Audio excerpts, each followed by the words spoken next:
So I want to get you all involved in my talk today, and we're going to test out a little experiment. But in order for me to do that, I need somebody to come up here and join me on this stage. So please, can I have a volunteer? Don't all run at once. So you can come and join me up here with Ted. We can have a little cup of tea together. Anyone? Come on, you just come up straight up to the front. Whoever wants, I'm not going to pick anyone. Someone has to come up. And then there's volunteers down here to bring you up onto the stage. Oh, here's somebody.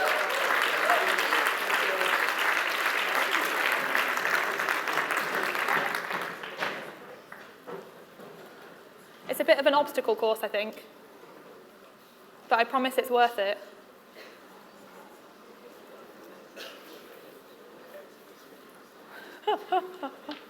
Poor person. Woo, thank you. What's your name? Ian. Ian? Yeah. Thank you so much, Ian. I have something for you. You just won £20. There you go, there you go. Thank you so much. You can go and sit back down now. Big round of applause.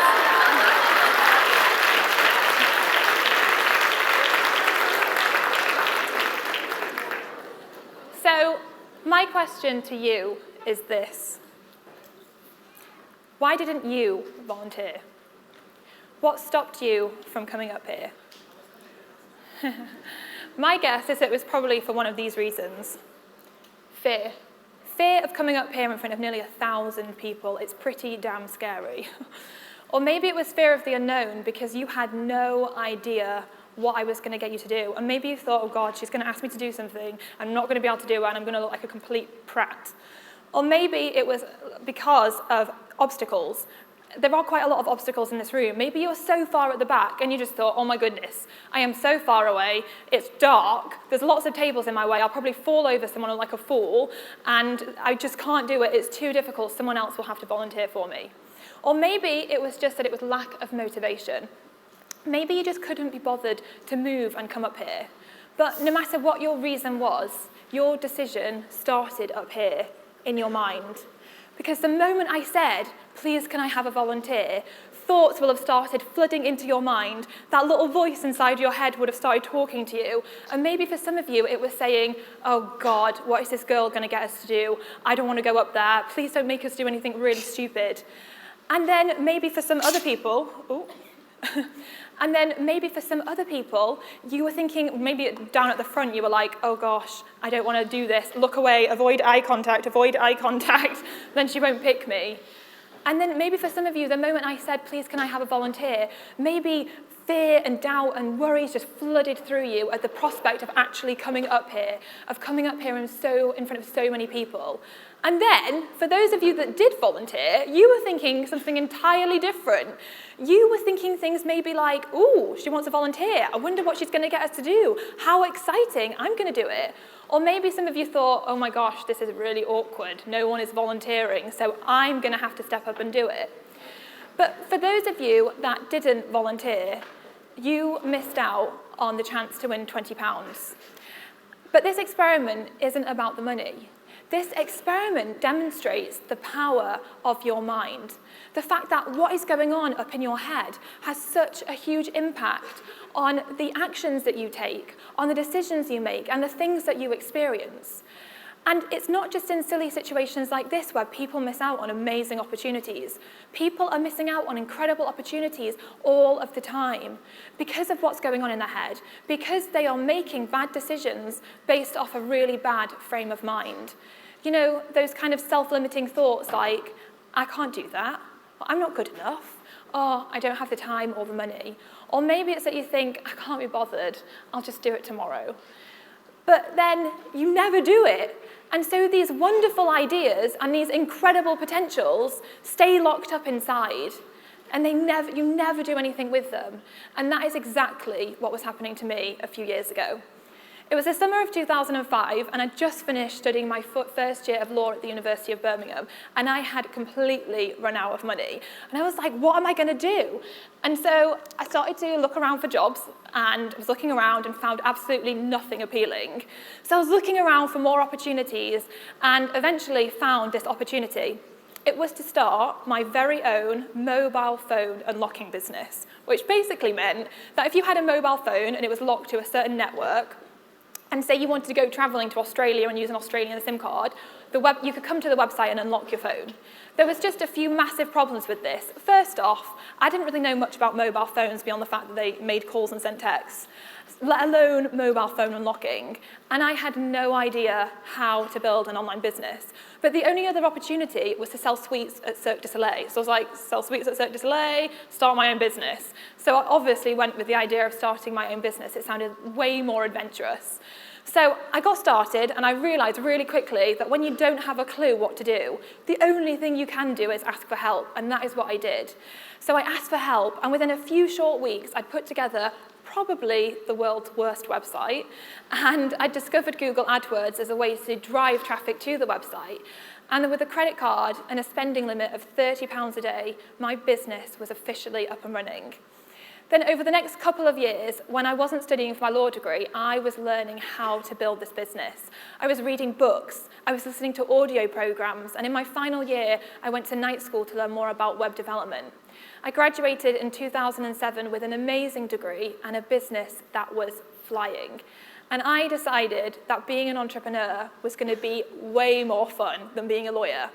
So I set my sights high, and I decided to take the business global, to build a successful global business. So we got a new supplier based in America who could unlock practically every phone under the sun. We redid the website, we expanded the team, we got really good at online marketing. And then within a few years, we were receiving over 100,000 hits to the website every month. And we were selling thousands and thousands of codes every single month. And I had reached my goal to build a successful global business. But there was one massive problem. I was miserable. I was running this business predominantly from my home office, where I lived in an apartment. My second bedroom was turned into an office. And I felt completely lonely, totally isolated and lost. Something that I think so many people experience, but not very many of us talk about. And I crumbled. I started to question everything, and I started to think questions like, what am I doing? What is the point of all of this? And the more I thought about those questions, the more confused I felt. And then the more confused I felt, the more these negative thoughts would cloud my mind, the more I began to doubt everything and worry about everything and just question everything. And as the months rolled by, I became more and more negative, more and more self-defeatist. And literally, this positive, optimistic, and go-get-it person that I once was had just disappeared. I'd become totally negative and self-sabotaging. I'd come up with ideas, I'd shoot them down, I'd talk myself out of it. Then it got to 2010, and I felt like I was in complete despair. And so I packed my bags, and I went traveling to Australia in the hope of having an epiphany. Spent 3 months traveling around Australia, no epiphany. And I was just like, what am I supposed to do? So then I came back to the UK and felt even more miserable than before because all of my problems were still waiting for me and the weather was rubbish. So then I was just like, what am I going to do? So for the next few months, I felt myself being suffocated by my problems, where you feel like you just can't get rid of these doubts and these worries, and it was all I used to focus on. I would come up with ideas, I would find opportunities, and I just talked myself out of it, thinking that I couldn't do it. And then finally, in 2011, I figured out where I was going wrong. And I believe I was going wrong for two massive reasons. The first reason was that, yes, I wanted to be successful, and quite frankly, doesn't every single person in this room want to be successful? But mobile phone unlocking was not my dream. And at the time, I was reading this book by Michael Gerber called The E-Myth. And in The E-Myth, there's this chapter on primary aims. And Michael Gerber says, imagine walking into a room, and sat in the room are your friends and family. And as you walk down the center of the room, you see a box. And as you get to the front of the room, you realize that you're in the box, and it's your funeral. And he says, what kind of things do you want people to be saying about the kind of life that you lived, about the kind of person that you were, and the kind of things that you achieved? And I realized I had no idea. So there was no wonder that I felt so off track. I had never, ever been on track. And the second reason why I think I went wrong is because of what was going on up here. What was going on in my head, all these doubts, all these worries, all this self-limiting belief. And I came across a quote by Anthony Robbins that said, "Your destiny is determined by the choices you make. Choose now, choose well." And I realized that I was responsible for this misery. I was responsible for the fact that I was stuck in a rut. I remember looking at my life thinking, I am waking up every single day and focusing on my problems. I am waking up every day and giving so much focus and attention to all of these awful thoughts, these doubts and these worries. I'm coming up with ideas and I'm shooting them down. I'm talking myself out of doing anything whatsoever. And I realized that if I wanted to live an incredible life and achieve amazing things, and I really did, that I had to get my mind to be on the same wavelength as me. I realized that I had to figure out what it was that I wanted to achieve, why I wanted to achieve it, why it actually meant something to me. I had to figure out the kind of person that I needed to become in order to make it happen. And then I had to program my mind to make it happen. I had to program my mind for success. And that is exactly what I ended up doing. Mission success began. And so I started this off by thinking about, what do I actually want? And so I looked at my life and I thought, I love being an entrepreneur. I love coming up with ideas and turning them into a reality. It's so much fun. And then I looked at my problems and thought, I feel really lonely and lost as an entrepreneur. And I looked at them with a different perspective. Rather than feeling really bad about it, I thought, what can I do about it? There must be other people out there that are in exactly the same position as me. So I came up with this idea to create the Female Entrepreneur Association, and it sounded so official. And I was doing it, and I had this massive idea.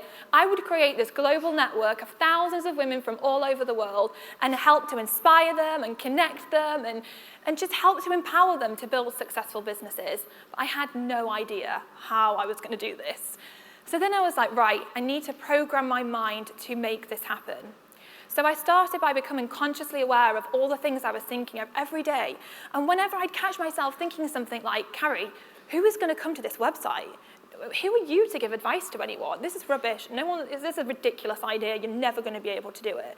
Every time I caught myself saying something like that, I would stop myself.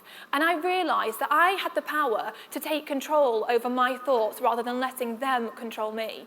I knew that I could stop myself from thinking these things, and I did. I replaced the negative, rubbish, annoying thoughts and told them to shut up, and I replaced them with positive thoughts that were empowering me, thoughts that were actually helping me to move towards my goal. I also started to listen to guided visualizations to program my subconscious mind for success. And I got really into doing visualizations, vividly picturing what I wanted to achieve, seeing it happen, and then feeling it happen like it was happening right then and there, just like all the top athletes do. I got so clear on what I wanted to make happen. And since then, my life has totally changed. I've built one of the largest online networking groups for female entrepreneurs with over 100,000 women involved. And then I came up with this crazy idea to launch a digital magazine, which then became the fastest growing digital magazine for female entrepreneurs. And when I created it, I made this wish list in my mind of all the people I wanted on the front cover, these best-selling authors, these incredibly successful entrepreneurs. I had no idea how I would make it happen, but I was so convinced it would. I then put their faces on mock-ups of the front cover, printed them off, and stuck them on my goal board and just visualized them being on the front cover, visualized what it would feel like the moment I would send out an email to my network and I could say to them, hey everyone, this person's on the front cover this month, how exciting. I got so unbelievably clear about what I wanted to do, and when people would come up to me and say, Carrie, how are you going to make this happen? I was like, I don't know, but I'm going to make it happen. And it did happen. So then I thought to myself, well, what other crazy goals could I make happen? What else is possible? So I set more crazy goals for myself. I was like, hell, I want to go to Buckingham Palace. I want to go to the House of Lords. I want to speak at the House of Commons. And I set more crazy goals for myself. And last year, every single one of them happened. And I realized that if I could get my mind to be certain that I could make something happen, that somehow I would figure out a way. And I always have, because success is no accident. Living an incredible life is no accident. You have to do it on purpose. And it starts by knowing exactly what it is that you want to achieve, knowing why you want to achieve it, knowing the kind of person that you need to become in order to make it happen, and then programming your mind to make it happen. Because you just have one life in which to achieve everything you are going to achieve, so you have to act accordingly. Thank you so much.